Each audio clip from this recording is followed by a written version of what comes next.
Pisces, hi! Welcome to Mr. Queen PH. Titingnan natin ang energies na inyong love life ngayong February 2026. So, this is a general reading. Pwede kayong makarelate, pwedeng hindi. Just take what resonates. Another reminder, hindi ako magme-message or magpa-follow sa inyo para mag-offer ng services. Mag-ingat sa mga fake accounts and scammers na nagpapanggap na Mr. Queen PH. Okay, so kung hindi ka rin interesado sa love life mo, wag mo na itong panoorin.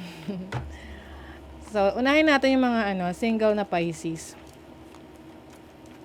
Pisces singles, what is the energy for Pisces ngayong February 2026 for their love life, mga single?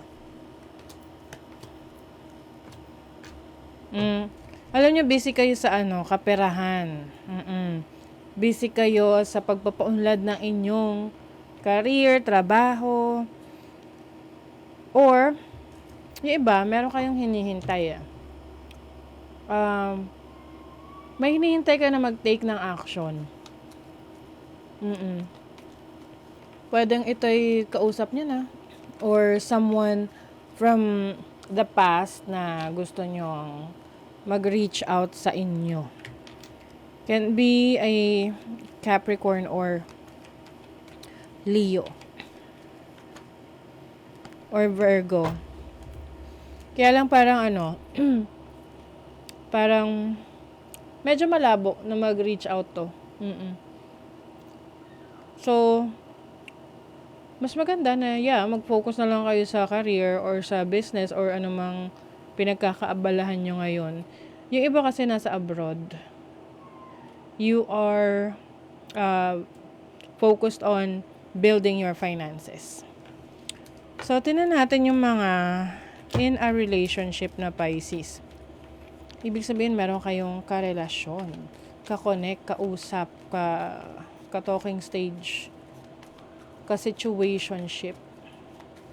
What's the energy para sa mga Pisces? Love life.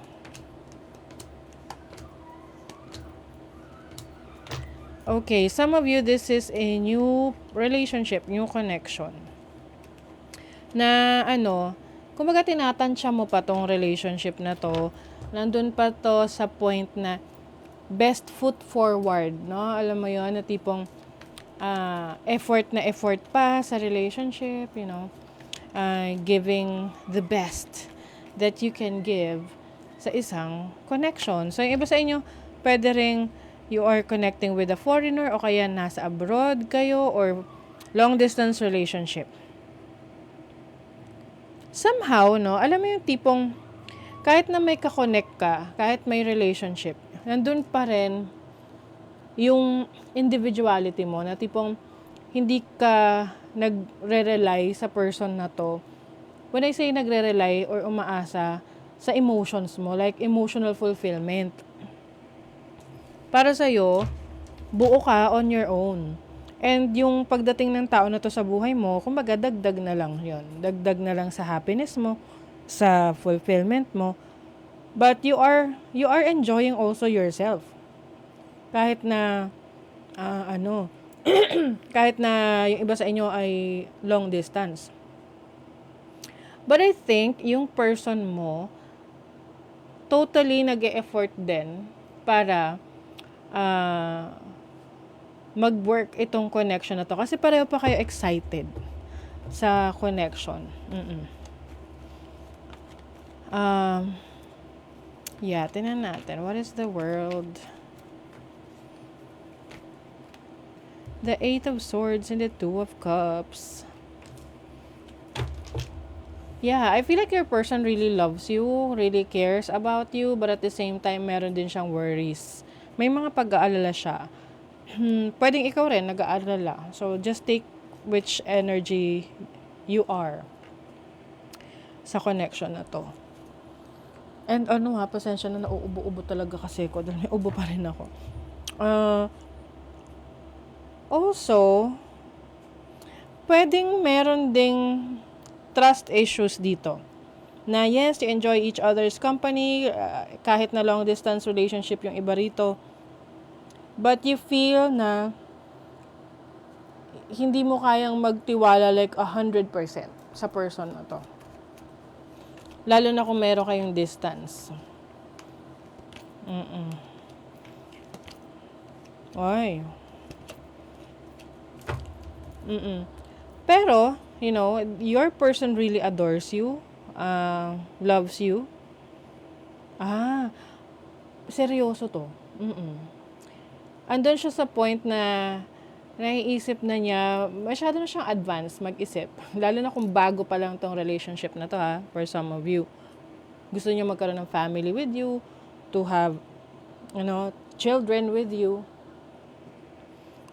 So, very much in love. Pwedeng ikaw to or the person that you're dealing with. But I think both of you are in love sa isa't isa.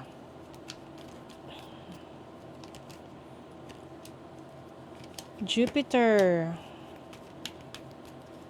May regrets.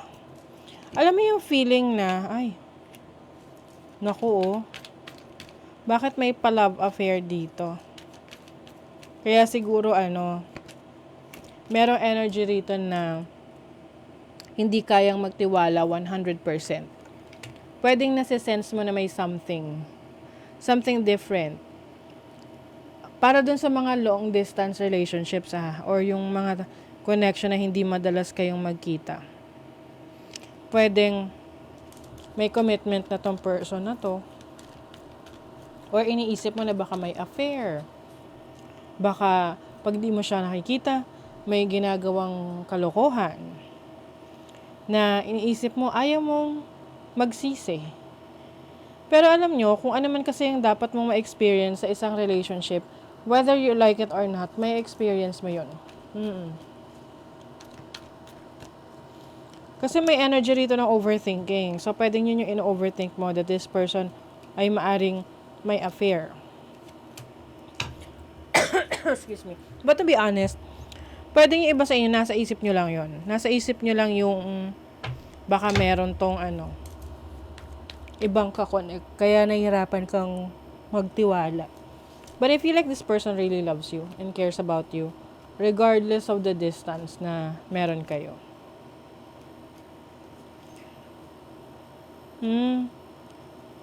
I think alam niya. Alam niya na ikaw ay merong trust issues. Honesty. Kailangan kasi talaga maging open kayo sa isa't isa about ano yung naiisip nyo. Para makapag-explain yung side niya na, halimbawa may trust issue ka sa kanya. Sabihin niya, bakit? O ano yung dahilan bakit ayaw mo, nahirapan ka magtiwala? Kasi malayo tayo sa isa't isa. Ganun talaga yung long distance relationship. 'Di ba? So kung ready ka for a long distance relationship, kailangan malakas kang magtiwala.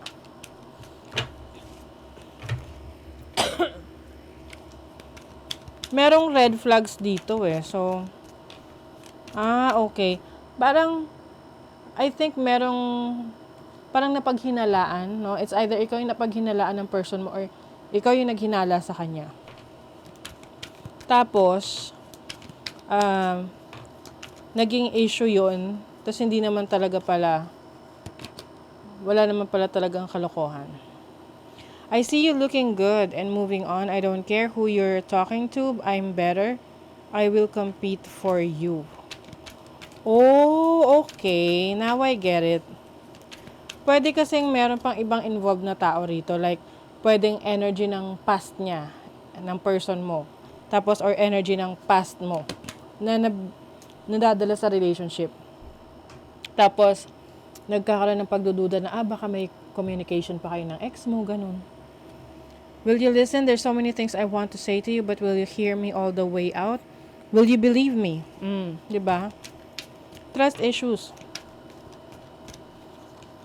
Kailangan pag nag-usap, makinig. Makinig kayo sa isa't isa. Have my kids. I want to have a family with you. I know you'd be an amazing parent. And I dream of the day I can experience raising a family together. Diba? Sabi na sa inyo, this person wants to have a family. Kumbaga na-imagine na niya yun. sa'yo. Can't get off my eyes. Can't get my eyes off your figure and the way you move. Yeah. Like what I mentioned kanina, this person is very attractive and attracted sa'yo. So there's definitely attraction. I think ang problem na lang dito is yung security sa relationship. Some of you don't feel secure sa relationship na to. Maybe because you feel like, excuse me, may something dun sa person mo because of the ex, or pwedeng yung person mo ang may trust issue sa'yo kasi iniisip niya na baka mayroon pa kayong communication ng ex mo, yung mga ganun. But, may potential tong connection na to. Kung bibigyan nyo lang ng chance na iwasan nyo na lang na magselos. Oo. Kailangan kasi pareho kayo maging secure sa relationship para mag-work tong connection na to. Okay? So that is your reading, Pisces. Thank you so much. See you again.